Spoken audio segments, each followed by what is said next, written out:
Remember, life is a race. 5 साल बाद अगर तेज नहीं जब भागोगे अपने दोस्तों को गाड़ी खरीद के अपना घर बनाने देंगे, हंसेंगे लोग। क्या बनेगा बड़ा होकर?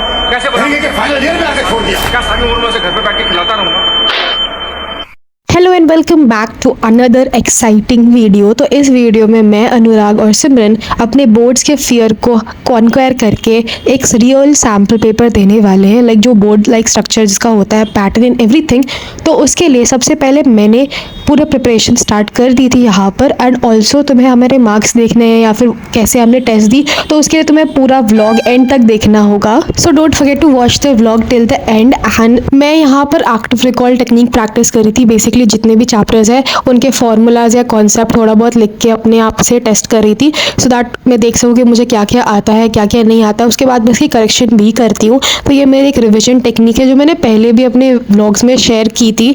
In case if you don't know, तो मैं क्या करती हूँ कि I read the chapters and formulas जो भी रहता है उसको एक blank technique, blank paper technique होता है, उसके थ्रू मैं क्या करती हूँ, एक ब्लैंक पेज ले लेती हूँ। उसमें जितने भी फॉर्मूलाज एंड एवरीथिंग होता है उसको मैं एक बार अच्छे से लिख लेती हूँ और देखती हूँ कि मैंने कितना सही लिखा और कितना गलत लिखा। So in this way I get to know कि मेरे फॉर्मूलाज मुझे लर्न है कि नहीं। सो ये भी तुम कर सकते हो कि तुम्हें फॉर्मूलाज लर्न नहीं होते हैं तो। और मैंने यहाँ पर लाइक चैप्टर सारा लिख लिया था, कुछ चैप्टर्स रह गए तो आई was just writing them down. तो मैथ्स में तो वैसे भी बहुत कम फॉर्मूलाज है हमारे चैप्टर्स, लाइक जितने भी 14 चैप्टर्स में। तो मैंने सबको एक बार अच्छे से लिख लिया, लाइक ब्लैंक पेज ली उठाई एंड उसमें सारा फॉर्मूलाज लिख लिया। एंड लास्ट में मैं इसको चेक करने वाली हूँ। तो देखो ये रहा पूरा मेरा एक्टिव रिकॉल के थ्रू मैंने देखा कि मुझे ऑलमोस्ट सारे फॉर्मूलाज याद ही है। तो यहाँ पर मैंने सब कुछ कर लिया था। अब उसके बाद मैं जाऊँगी अपना माइंड मैप रिवाइज करने के लिए, क्योंकि यही दोनों चीज़ करती हूँ मैथ्स से पहले। क्योंकि मैंने देखो basically this is the vlog of 7 January and 8 जनवरी को मेरा प्री बोर्ड 2 था मैथ्स का। तो मैंने NCERT एंड क्वेश्चन ऐसे प्रैक्टिस कर ही लिए थे। तो मेरे को बस माइंड मैप एंड ये सब अपना खुद से एक्टिव रिकॉल टेक्निक करना था, ताकि अभी जस्ट जब मैं पेपर दूँ तो मेरे को एटलीस्ट फॉर्मूलाज तो याद रहे। कॉन्सेप्ट तो पूरे साल हमने पढ़े ही और अच्छे से किया ही हुआ है। तो आई वाज जस्ट डूइंग दीज। तो यहाँ पर मैंने अपने सारा माइंड मैप खोला था, अपने से हाथ से जो भी मैंने अपने माइंड मैप्स बनाए थे कलरफुल जो भी थे, तो उनको पढ़ लिया था। और मेरे माइंड मैप्स मुझे बहुत हेल्पफुल लगते, तो I just prefer them only.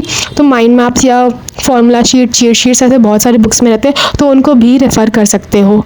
तो basically what was the plan कि मैं, अनुराग और सिमरन साथ में 3 आवर्स का एक टाइमर लगा रहे होंगे। देखो ये रहा timer, it was around 7 o'clock और हम लोग टाइमर लगाएंगे। और अपनी सैम्पल पेपर के साथ आंसर शीट हमने निकाल ली थी एंड अपने ग्रुप में भेजा कि we were ready to solve.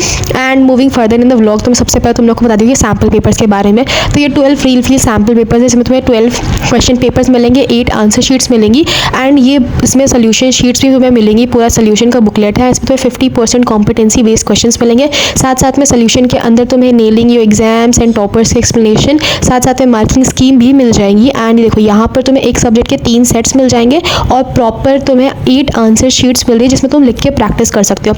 So I am also using one of दम।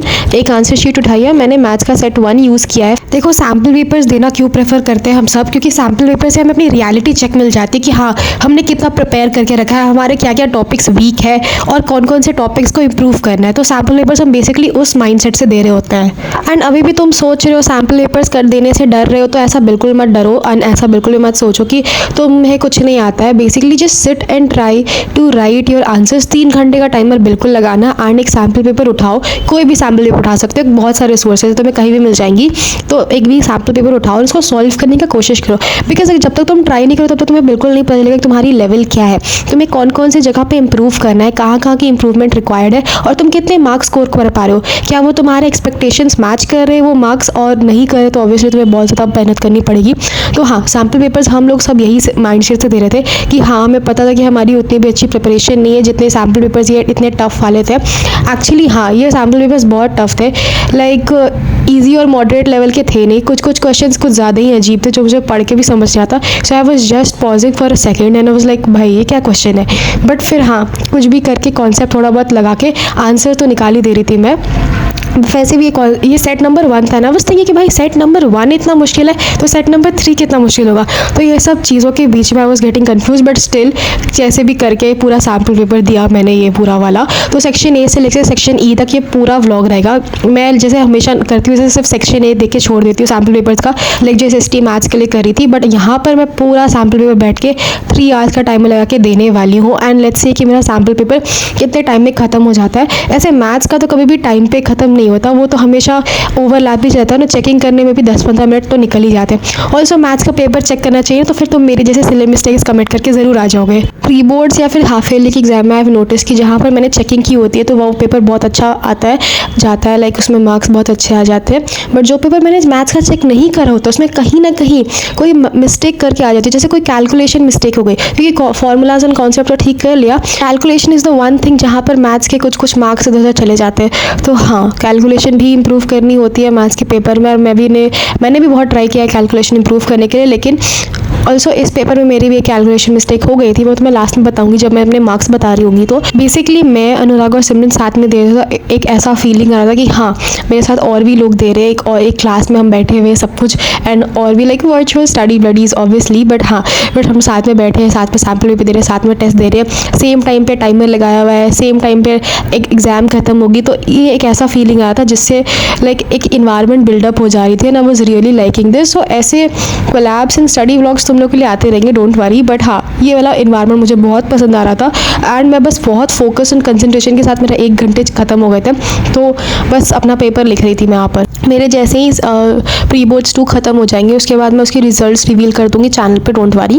एंड हाँ, कोई भी सैम्पल पेपर उठाओ, कोई भी सैम्पल पेपर जो भी तुम्हें अच्छा लगे, तुम उसकी ईजी सेट लेना चाहो, हार्ड लेवल, मॉडरेट, तुम्हारी मर्जी है, टोटली अपॉन यू कि तुम सैम्पल पेपर कौन सा लेना चाहते हो। बस ये देख लेना कि वो तुम्हारी कन्वीनियंस के साथ मैच करती है कि नहीं, तुम्हारे जो रिक्वायरमेंट्स है, कि मान लो कि कोई सैम्पल पेपर बहुत हाइप अप है और उसमें बहुत कम प्रैक्टिस क्वेश्चन है, लेकिन तुम्हें ज़्यादा प्रैक्टिस क्वेश्चन चाहिए, तो तुम ऑब्वियसली वो प्रैक्टिस सेट उठाओगे ना जिसमें ज़्यादा सैम्पल पेपर्स दिए हुए हैं। तो this is what I am trying to say, and बार बार तुम लोग ये पूछते हो कि कौन सी सैम्पल पेपर अच्छी है, कौन सी सैम्पल पेपर अच्छी है, बट आई थिंक तुम लोग को वो अपने हिसाब से देखनी चाहिए कि किसी सैम्पल पेपर में क्या है कि बहुत ज़्यादा पेपर्स दिए, किसी सैम्पल पेपर में ज़्यादा पेपर्स नहीं है, किसी सैम्पल पेपर में सोल्यूशन QR कोड स्कैन करके होता है, बट फिर क्या पता तुम्हें सोल्यूशन अपने पास चाहिए लाइक एक बुकलेट में, तो वो एक बुकलेट वाली एक सैम्पल पेपर लेना चाहते हो। बहुत सारी, देखो सैम्पल पेपर मार्केट में बहुत सारी है, तो तुम अपने हिसाब से देखो ना कि तुम्हें कौन सी सैम्पल पेपर चाहिए। एंड ऐसी रिव्यू की वीडियोस तो हम लोग अपने चैनल पे लाते रहते हैं, तो डजंट मीन कि हम सारे सैम्पल पेपर्स यूज़ कर रहे हैं,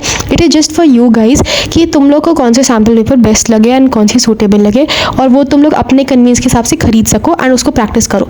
so that is one thing जो मैं बताना चाहती थी बहुत पहले ही, आज तुम लोग बहुत सारे लोग पूछ रहे थे कि मैं सारे सैम्पल पेपर्स को शो करती हूँ एंड बहुत सारे सैम्पल पेपर्स रिव्यू करी, तुम लोग गाइस कंफ्यूज हो जा रहे हो, तो प्लीज़ कंफ्यूज मत होना, मैं अपने चैनल पे वही दिखा रही हूँ जो मैं यूज़ करती हूँ, तो या तुम लोग समझ जाना कि मैं कौन सा यूज़ कर रही हूँ। 1-2 ऐसे क्वेश्चन थे जिनको मैंने, देखो मैं क्या करी थी ना, मुझे जो भी क्वेश्चन आ रहे थे मैं उसको पहले जल्दी फटाफट अटेम्प्ट कर लेती थी, और जो क्वेश्चन नहीं आ रहे थे उनके लिए थोड़ी स्पेस छोड़ देती थी ताकि मैं वहाँ पर वापस से जाके लिख सकूँ। और क्योंकि ना लाइक एग्जामिनर को पसंद नहीं आता कि सेक्शन ए पहले है फिर सेक्शन बी का एक क्वेश्चन यहाँ एक क्वेश्चन वहाँ है, तो मैंने थोड़ा जगह छोड़ दिया क्योंकि यहाँ पर बहुत सारे पेपर्स थे, तो मैं उनको आराम से यूज़ कर सकती थी अपने कन्वीनियंस के हिसाब से। तो मैंने यहाँ पर लाइन वाइन बनाना स्टार्ट कर दी थी, और ऑल्सो ये मेरा फ़ोन इतना अच्छा नहीं कि वो 3 घंटे के टाइम लैप्स रिकॉर्ड कर सके, तो यहाँ पर 2 घंटे का टाइम लैप्स ही हो पाया है, सो आई एम सो सॉरी। और फिर यहाँ पर देखो ये पूरी शीट जब 3 आवर्स मेरे खत्म हो गए थे, बेसिकली 5 to 10 मिनट्स पहले ही मेरा पेपर हो गया था। I am just showing you कि ये सब मेरे सैम्पल पेपर्स के मैंने जो भी आंसर लिखे, एक क्वेश्चन मेरे से बना नहीं तो मैंने उसे छोड़ दिया, ये 2 मार्क्स का क्वेश्चन था। तो देखो यहाँ पर ये सोल्यूशन वाली बुकलेट है, और मैं अपने यहाँ पर वो सेट निकालूंगी, पर्टिकुलर सेट जो मेरा है, वहाँ से अपने सारे आंसर्स चेक करूँगी अभी। तो मेरा था मैथ्स का सेट 1 एंड मैंने उसको निकाला, यहाँ पर पूरी एक्सप्लेनेशन दी हुई है, टॉपर्स की एक्सप्लेनेशन के साथ मार्किंग स्कीम सब कुछ। तो मार्किंग स्कीम के हिसाब से मैं चेक कर रही थी सारा पेपर, तो मेरे को 76 आ रहा था, एंड ऑल्सो यहाँ पर 76 है लेकिन मेरे को 75 आ रहा है क्योंकि मेरा एक MCQ गलत हो गया था, वो मैंने बाद में देखा था, तो I am so sorry for it. तो यहाँ पर टाइम अप हो गया था, एंड देखो ये मेरा सेक्शन ए है, जो क्वेश्चन नंबर 12 है वो मैंने ऐसे ही चेक कर दी, तो मेरे MCQs 2 गलत हुए हैं फिलहाल, मेरे को 19 नहीं आ रहा है, 18 आ रहा है, that is one thing. And एक क्वेश्चन मैं दिखाऊंगी तुम्हें पूरी यहाँ पर कौन कौन सी क्वेश्चन गलत हुई है मेरी। तो यहाँ पर अभी हम लोग सेक्शन बी की तरफ ही है, और ये वाला क्वेश्चन जो मैंने छोड़ दिया था उधर, तो वो भी एक गलत हो गया था। एंड हाँ, और यहाँ पर मैंने एक क्वेश्चन में सिली मिस्टेक कर दी थी, तो ऐसे करके मेरे 5 नंबर जा रहे थे इन टोटल, और 76 नहीं, मेरे को 75 आया। I am just saying it again, मैंने वापस रिकॉर्ड नहीं कर पाया, बट मैंने नेक्स्ट डे चेक किया था पूरा पेपर, तो मेरे को वापस से समझ में आया वो मेरा MCQ गलत था। एंड हाँ, तो मेरे को 75 आ रहा है। और also this vlog was very nice. Nice. And उसके बाद हमने अपने सारे आंसर स्क्रिप्ट भी शेयर किए थे कि हमें इतने इतने मार्क्स आ जा रहे हैं। तो सेक्शन ई तक ये पूरा खत्म हो गया था। बेसिकली केस बेस वाले क्वेश्चन तो आसान ही रहते हैं मेरे लिए, तो मेरा केस बेस वाला पार्ट अच्छा गया था। So that is what for my marks I got 75 है, मैं वापस बता दे रही हूँ। तो यहाँ पर हमने सब ने अपने मार्क्स शेयर कर दिए। सिमरन का पेपर हो गया था, उसको 75 आ रहा था, मुझे भी 75 ही आ रहा है। मैंने यहाँ गलती से 76 लिख दिया, मैंने पेपर ठीक से चेक नहीं किया। फिर अनुराग ने भी अपनी चीज़ें शेयर कर दी। So that was it for the blog. I hope you guys like it and subscribe कर देना। Bye bye.